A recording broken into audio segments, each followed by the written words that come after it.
কেমন জানি করছে, আমার কানটা আমাকে কি জানি একটা সংকেত দিচ্ছে। তোমার কান তোমাকে হাড্ডি খাওয়ার সংকেত দিচ্ছে। আগে বাটনটাতে টিপ দিয়ে নে। এই যে বুলডগ, হাড্ডিটা তুমি ধরো। হাড্ডি? এ তো আমার ফেভারিট খাবার, আমি ধরেছি। কি ব্যাপার, হাড্ডি কাঁপছে কেন? কি সর্বনাশ, হাড্ডি আবার মাথার ভিতর ঢুকে যাচ্ছে কেন? হায় হায়, গালের মধ্যে কুচা দিচ্ছে, এটা আবার কেমন হাড্ডি? টম যেখানে হাত দেই সেখানে একটা না একটা গন্ডগোল লাগিয়ে ছাড়ে। এখন আবার ইলেকট্রনিক্স হাড্ডিটাও নিয়ে গেছে। এটা দিয়ে নিশ্চয়ই কোনো না কোনো গন্ডগোল তো লাগিয়েছে। তাড়াতাড়ি হাড্ডিটাকে প্যাকেটের ভিতর ঢুকাতে হবে। আইনের কসম, আমি টমকে ছাড়বো না। দুত্তুরি, আমি তো কোনো পুলিশ না, আইন দিয়ে কি করব? কিন্তু এই হাড্ডিটা আমার সাথে এমন করছে কেন? ও মা গো, বাবা গো, মরে গেলাম। আমার হাত পা ভেঙে দিচ্ছে। কি হচ্ছে? ওরে বাবা, আমার পাছাটাও ভেঙে দিচ্ছে। এই হাড্ডিটা এমন করছে কেন আমার সাথে? হা হা হা হা, আজকে বুলডগকে আমি বলদ বানিয়েছি। হা হা হা হা হা হা। তরমুজের বাপের পোলা টমের বাচ্চা, তোর এত বড় সাহস হয়েছে কি করে? কি রে, এখানে প্যাকেটটা কিসের? এটা দেখে মনে হচ্ছে এটা একটা ইলেকট্রনিক্স ডিভাইস। তার মানে এটা কোনো হাড্ডি না। তুই আমাকে ইলেকট্রনিক্স ডিভাইস দিয়ে হাড্ডি বলে আমাকে বোকা বানিয়েছিস। টমের বাচ্চা, তবে রে, আজকে দেখ আমি তোর কি অবস্থা করি। ইলেকট্রনিক্স ডিভাইসটা ভালো করে চালু করি। হয়ে গেছে চালু। আরে বুলডগ ভাইয়া, ইলেকট্রনিক্স হাড্ডিটা আমার নাকের সাথে বাঁধবেন না প্লিজ। এতে আমার নাকটা হারিয়েও যেতে পারে, বেঁধেই ফেলছে। তোর ওই পেছানাকটা ভাঙার জন্যই তো আমি হাড্ডিটা বেঁধেছি। এবার হাড্ডির বাটনে ক্লিক করব, তারপর হাড্ডিটা ঘুরবে আর তুই ঘুরবে বিমানের মতো। এবার যা। সর্বনাশ, আমার অস্ত্র দিয়ে আমাকে ঘায়েল করে ফেলেছে।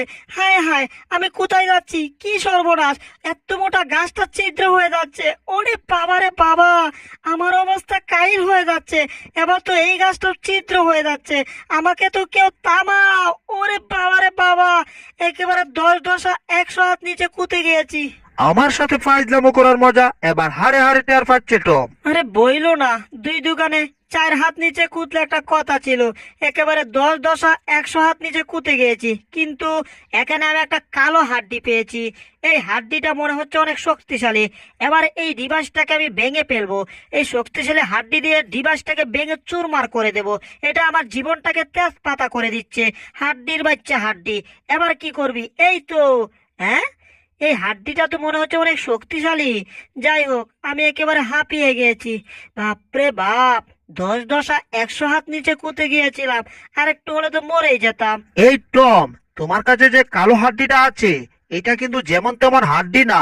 এটা হচ্ছে আমাদের আগের জন্মের কালো কুকুরের হাড্ডি। আর শুনেছি কালো কুকুরগুলা মরে গেলে নাকি তাদের হাড্ডিগুলা ভূত হয়ে যায়, আর ভূত হয়ে তারা নাকি আমাদের মতো কুকুরকে মেরে ফেলে।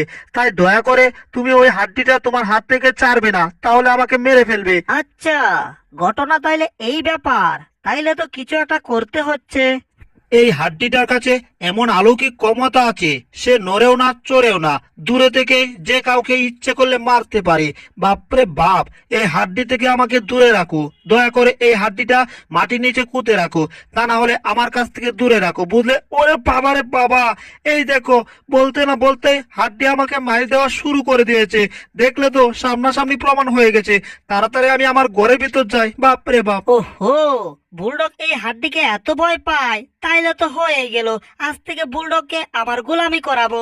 গুলগুল আন্ডা, সবকিছু হওয়ার কথা ঠান্ডা, কিন্তু হয়ে যাচ্ছে সবকিছু গরম। আসলে জিনিসটাকে ভালো করে আমার দেখতে হবে। আইনের কসম, কুকুরের রাজার কসম, হাড্ডিটা তুমি আমার কাছে আনবে না। এই টম, তোমাকে কসম দিচ্ছি, তাও তুমি হাড্ডিটা আমার কাছে আনতেছো কেন? জানো না হাড্ডিটাকে আমি ভয় পাই? প্লিজ আনবে না। টম হোডন, টম হোডন, আমি হব আজ থেকে এই এলাকার ডন। কারণ আজ থেকে বুলডগ আমাকে ভয় পাবে, আর এলাকার অন্য পাতি নেতাগুলো তো ভয়ে প্রস্তাব করে দেবে। সেটা কোনো ব্যাপারই না। যাই, আজকে একটু বিশ্রাম করি। আচ্ছা, তাইলে গুলগুল আন্ডা হয়ে গেল চ্যাপ্টা চ্যাপ্টা আন্ডা। ডাইলা ফেলা সব কিছুরই হয়ে গেল। এই যে বুলডগ, আমি এখন বিশ্রাম করব। তাড়াতাড়ি আমার বালিশটাকে একটু হাতে নাতে নরম করে দাও। ঠিক আছে বস, আমি এখনই আপনার বালিশকে তুলতুলা করে দিচ্ছি। তবু এই হাড্ডিটাকে আমাকে ধরাবেন না, হাড্ডিটাকে আমি ভয় পাই। এই যে বস, হয়ে গেছে, এখন আপনি বিশ্রাম করতে পারেন। ঠিক আছে, এবার আমাকে উপরে তুলে দাও। আমি কষ্ট করে উপরে উঠতে পারবো না, সুন্দর করে শুয়াইয়া দাও। ওকে, এবার যাও, আমার জন্য পচা লেবুর জুস নিয়ে আসো, তাড়াতাড়ি আসো। ঠিক আছে বস, আমি আপনার জন্য এখনই পচা লেবুর জুস নিয়ে আসছি। এই পচা লেবুর জুস তাড়াতাড়ি বের হ, তা না হলে কালো হাত দিয়ে আমাকে ধরিয়ে দেবে। এই যে বস, আপনার জন্য পচা লেবুর জুস নিয়ে আসছি, আপনি খেয়ে দেখুন, অনেক মজা পাবেন, কারণ আমি বানিয়েছি তো। ঠিক আছে, জুসটা এখন দাও। আর জুসটা খেতে খেতে তুমি আরেকটা কাজ করে ফেলো, আফ্রিকার জঙ্গল থেকে আনা বিস্কিট, মালিকের বিস্কিটটা চুরি করে নিয়ে আসো তাড়াতাড়ি। ও, বুলডগ চলে গেছে, দারুণ মজার বিস্কিট, আনলে খেয়ে ফেলবো। তুমি নিয়ে আসছো, দাও দাও দাও। একটা কুকুর গোলামি করবে একটা বিড়ালের, এটা তো হতে দেওয়া যায় না। হাড্ডিটা এখন এখান থেকে নিয়ে যাব। টম আর বুলডগ তারা এখন কথা বলছে, এই সুযোগে হাড্ডিটা এখান থেকে নিয়ে আসলাম আমি। হয়ে গেছে। এই যে বুলডগ, আর টমকে ভয় পেতে হবে না, টমের গোলামি করতে হবে না। এই দেখো হাড্ডি আমার কাছে, এবার হাড্ডিটা নিয়ে বাইরে ফেলে দিয়ে আসো, নাও। আরে জেরি, কি করছো? এই হাড্ডিটা প্রথম যে পাইছে, এই হাড্ডি তার কথা মতোই কাজ করবে। আমরা ফেলে দিলে কি হবে? সে যখন এই হাড্ডিটাকে ডাক দেবে, ঠিক হাড্ডিটা তার কাছে চলে আসবে, আর তখন তো আমাদের আরো মারকে ভর্তা হতে হবে। বুঝতে পারছো তুমি? এই বুলডগ, তুমি এত ভয় পাচ্ছ কেন? এসব নিয়ে তোমার টেনশন করতে হবে না, যাও, তোমার যেতে হবে না। আমি হাড্ডিটাকে পেলে দিয়ে আসছি। হাড্ডি আবার কি করবে আমি তো জানি। টম তোমাকে বোকা বানানো হচ্ছে। ওরে বাবা রে বাবা, মাথায় এটা কি পড়লো বুঝলাম না। এটা কি সত্যিকারের কোনো কিছু ক্ষমতা আছে নাকি? না, এই হাড্ডিটাকে আমি ফেলেই দেবো। ওরে বাবা, আরেকটা আরেকটা, কি হচ্ছে? সর্বনাশ, আমাকে মেরে ফেললো। ওরে বাবা রে বাবা, হাড্ডির ভিতরে অবশ্যই কিছু একটা আছে। এই যে বুলডগ, ওইদিকে না দেখে আমাকে বাতাস করো, আমাকে বাতাস। ওহ, সরি সরি বস, আমি এখনই আপনাকে বাতাস করছি। বাতাস করতে করতে আপনাকে মেরে ফেলবো, তুকু ভুল করছি। ইঞ্জিনিয়ার সাহেব আমাকে বাড়ির একটা ছবি দিয়েছে। ছবিটা দেখে বেশ পছন্দ হয়েছে। বাড়িটা দেখতে বেশ সুন্দর। এই যে ইঞ্জিনিয়ার সাহেব, এদিকে আসুন। আপনার ছবির বাড়িটা দেখে আমার বেশ পছন্দ হয়েছে। এবার বলুন, এই বাড়ির জন্য কত টাকা দিতে হবে? স্যার, এই বাড়ির জন্য আপনাকে 30 লাখ টাকা দিতে হবে, আর পুরো টাকা একসাথে দিতে হবে না। প্রথমে আমাদেরকে 2 লাখ টাকা অ্যাডভান্স করতে হবে। ঠিক আছে ইঞ্জিনিয়ার সাহেব, আমার জন্য 30 লাখ টাকা ব্যাপার না। আমার বাড়িটা পছন্দ হয়েছে, তার জন্য আপনাকে আমি 30 লাখ টাকাই দেব। আর প্রথমে আপনার 2 লাখ টাকা অ্যাডভান্স আমি এখনই দিয়ে দিচ্ছি। এই নেন, আপনার 2 লাখ টাকা এখনই নিয়ে নেন। আর শুনেন, অতি শীঘ্রই আমার বাড়ির কাজটা করে ফেলবেন, কারণ আমার পুরনো বাড়িটা একেবারে ভেঙে গেছে। এজন্য আমি নতুন বাড়িতে উঠবো, বুঝতে পারছেন? টম হো টম, জেরিকে হাইজ্যাক করতে পারলে আমি হয়ে যাব ডন, আমি হয়ে যাব ডন। আমার কারখানার সব শ্রমিক তাড়াতাড়ি কাজে লেগে যাও, এখনই সবাই চলে আসো। সর্বনাশ, এটা কি হচ্ছে? শ্রমিকগুলা আর যত গাড়ি ছিল সব আমার উপর দিয়ে চালিয়ে দিয়েছে। আমাকে মেরে ফেলবে নাকি? হায় হায়, টম হো টম, হতে পারি নাই ডন, হয়ে গেছি আমি ভূতের একজন।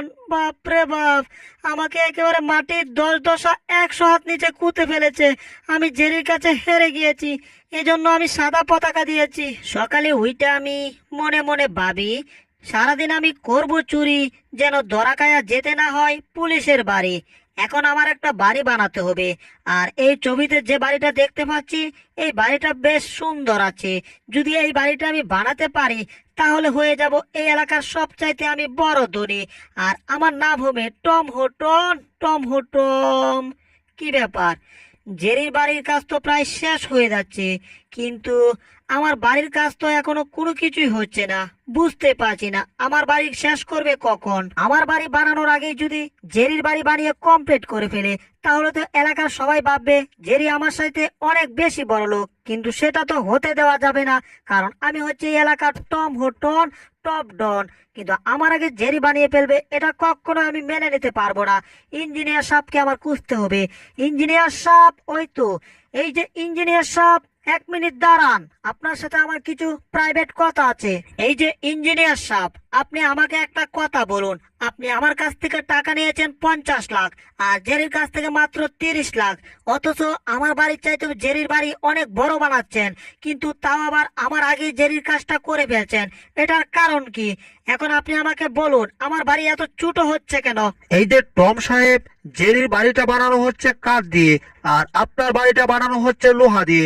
এজন্য আপনার বাড়িতে টাকা বেশি প্রয়োজন, আর শ্রমিক আপনার বাড়িতে বেশি প্রয়োজন। আর যদি আপনি তাড়াতাড়ি কাজ করাতে চান, তাহলে আমাদেরকে আরো টাকা দিতে হবে। আরে ইঞ্জিনিয়ার সাহেব, টাকা নিয়ে আপনি কোনো চিন্তা করবেন না। টাকা আমার চিনিমিনি কেলে। এই নেন 1 লাখ টাকা নেন, এটা দিয়ে কাজ করুন। কি করলেন? আমার সম্পূর্ণ টাকা নিয়ে গেলেন। আপনি কি ডাকাত না ইঞ্জিনিয়ার কিছুই তো বুঝতে পারছি না। যাই হোক, এখন তাড়াতাড়ি কাজ করেন, যান কাজ শুরু করে দেন। ওরে বাবা রে বাবা, তক্তা দিয়ে মুখটা পাঠিয়ে দিয়েছে। আমি কি এই কাজ করার কথা বলেছি নাকি?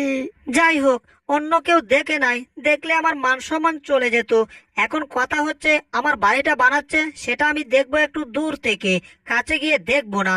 কারণ আমার এই শ্রমিকগুলা সাংঘাতিক, এদের হাতে যে কখন বাইরকে আমার মরতে হয় তার কোনো ঠিক ঠিকানা নেই। দূরবীন দিয়ে আমার প্রতিপক্ষের বাড়িটা একটু দেখি তো। যে বাড়ি তো দেখছি প্রায় হয়েই যাচ্ছে, আর যেই বাড়িতে অনেক শ্রমিক কাজ করছে, তাহলে তো দ্রুতই বাড়ি বানানো হয়ে যাবে। বুঝতে পারছি না আমার ইঞ্জিনিয়ারটা কি করছে। তাকে তো অনেক টাকা দিয়েছি তাড়াতাড়ি কাজ করার জন্য, কিন্তু সে শ্রমিক আনছে না। হায় হায়, এটা আমি কি দেখলাম? এটা কি হচ্ছে আমার এখানে? আমার বাড়িতে তো একটা শ্রমিকও কাজ করছে না। এরা তো দেখছি এখন খাওয়া নিয়ে ব্যস্ত আছে। কি সর্বনাশ রে বাবা! এ কোন ধরনের শ্রমিক এলো? সারাক্ষণ শুধু কাই কাই কাই কাই, কে কে সবকিছু শেষ করে দিচ্ছে। তুই একটা বাটপার ইঞ্জিনিয়ার, দাঁড়া, আজকে তোর খবর আছে। আমার সব টাকা ফেরত দিয়ে তুই এখান থেকে চলে যা। আমি অন্য ইঞ্জিনিয়ারকে টাকা দেব আমার বাড়ি বানানোর জন্য। এই যে ইঞ্জিনিয়ার, আমি আপনাদেরকে টাকা দিয়েছি আমার বাড়ি বানানোর জন্য। আপনারা কি করছেন? বাড়ি না বানিয়ে এখানে চাকাচ্ছেন, তাই না? শুনতে পাচ্ছেন আমি কি বলছি? এই ইঞ্জিনিয়ার, শুনতে পাচ্ছেন না? দেখুন, জেরি বাড়ি বানানো হয়ে যাচ্ছে আর আমার বাড়ি বানানোর কোনো কাজ নেই। আপনারা সারাক্ষণ কাই কাই কাই কাই, কি শুরু করেছেন আপনারা? হ্যাঁ, এই মিয়া, আপনার মতো পালতু লোকের বাড়ি আমি বানাবো না। আমার সব শ্রমিক নিয়ে আমি চলে যাচ্ছি, আপনার বাড়ি নিয়ে আপনি বসে থাকুন।